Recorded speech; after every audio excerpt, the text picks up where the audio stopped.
Assalamualaikum warahmatullahi wabarakatuh. Perkenalkan, nama saya Bayu Krishna Dwi Rianto. NIM saya 190111570. Saya dari Manajemen Informatika D3. Di sini saya akan mepresentasikan tentang e-bisnis, yaitu keamanan dalam e-commerce.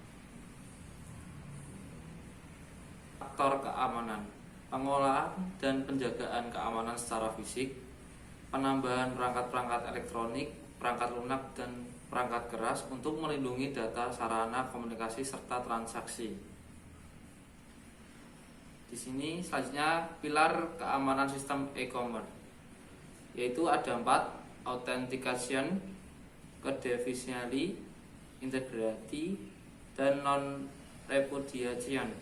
Di sini saya akan menjelaskan tentang authentication terlebih dahulu, yaitu identitas penggunaan atau pengirim data teridentifikasi atau tidak ada kemungkinan penipuan.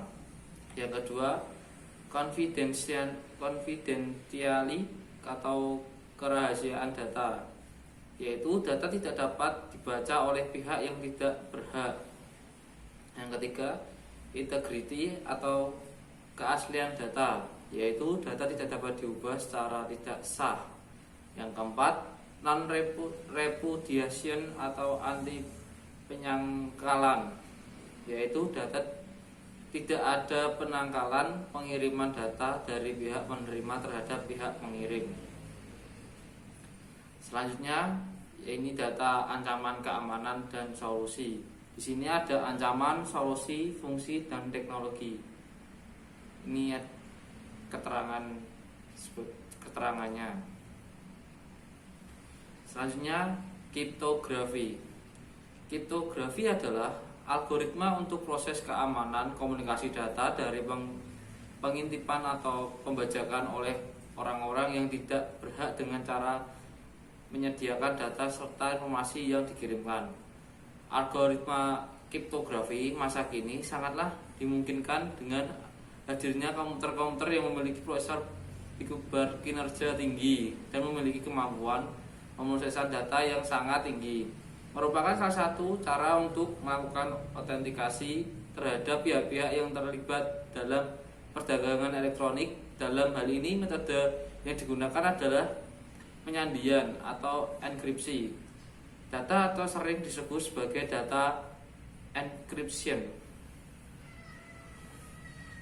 3 sistem algoritma kriptografi asimetris, yaitu menggunakan kunci yang berbeda di sisi pengirim dan penerima. Ada beberapa yang saat ini populer adalah ada 3: data encryption standard atau DES. Yang kedua, party code privacy atau PGP. Yang ketiga, sistem reset somewhere addressment atau RSA.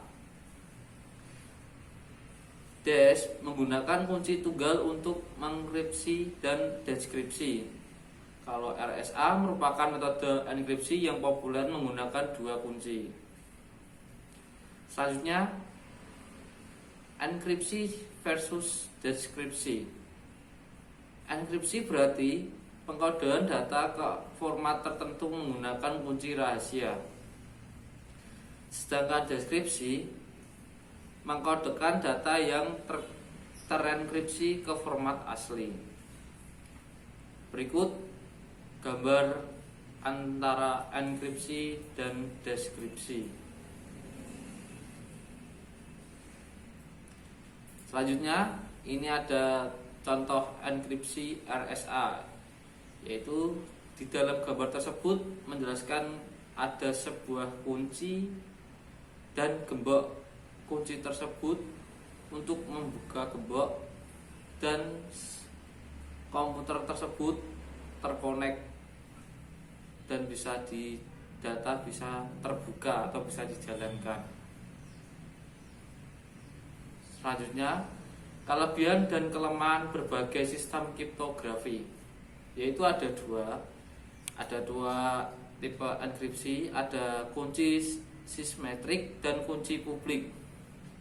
Di sini juga mempunyai keunggulan, yaitu kunci simetrik cepat, dapat dengan mudah diimplementasikan, Yang ketiga, di perangkat keras. Dan kelemahannya juga kunci di kedua sisi pengirim dan penerima sama. Sukar untuk mendistribusikan kunci, tidak mendukung tanda tangan digital. Untuk kunci publik menggunakan dua kunci yang berbeda. Keunggulannya menggunakan kunci yang berbeda, relatif mudah untuk distribusikan. Kunci menggunakan pemeliharaan integrasi lewat tanda tangan digital. Kelemahannya lambat dan membutuhkan komputansi yang intensif. Selanjutnya, standar keamanan di internet. Di sini sudah tertera, yaitu ada standar fungsi dan aplikasi standar keamanan di internet.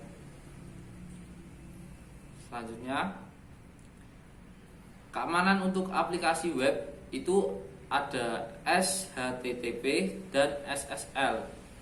Yang kedua, untuk keamanan untuk email ada PEM, S atau MIME, dan PGP.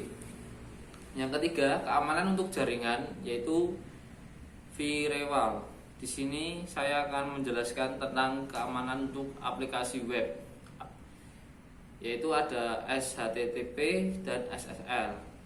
SHTTP secara spesifik dirancang untuk mendukung protokol HTTP, Hypertext Transfer Protocol. Dalam hal ini, otorisasi dan keamanan dokumen. SSL melindungi saluran komunikasi di antara dua protokol bagian bawah dalam tumpukan protokol menurut standar TCP atau IP. Dapat juga digunakan untuk transaksi-transaksi selain yang berjalan di web. Tidak dirancang untuk menangani keputusan keamanan berbasis pada autentikasi pada peringkat aplikasi atau dokumen. Perlu metode tambahan untuk mengendalikan akses ke berkas file yang berbeda. Selanjutnya, keamanan untuk email, yaitu ada mail privasi account mail atau PEM, secure MIME, dan PGP. Di sini saya akan menjelaskan tentang PEM terlebih dahulu, yaitu standar internet untuk mengamankan email menggunakan kunci publik maupun kunci simetris. Saat ini mulai berkurang penggunaannya karena ia tidak dirancang dan dikembangkan untuk menangani surat elektronik yang memiliki berbagai jenis lampiran, misalnya gambar, suara, serta video.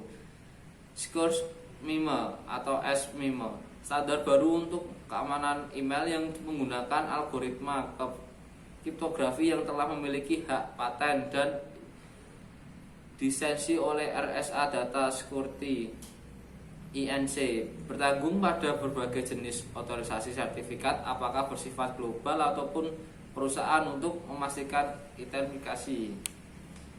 Keamanan untuk email, Petticoat Privacy atau PGP, suatu aplikasi populer yang dikembangkan untuk mengirim pesan dan berkas, merupakan aplikasi keamanan yang paling banyak digunakan untuk email serta menggunakan berbagai standar enkripsi.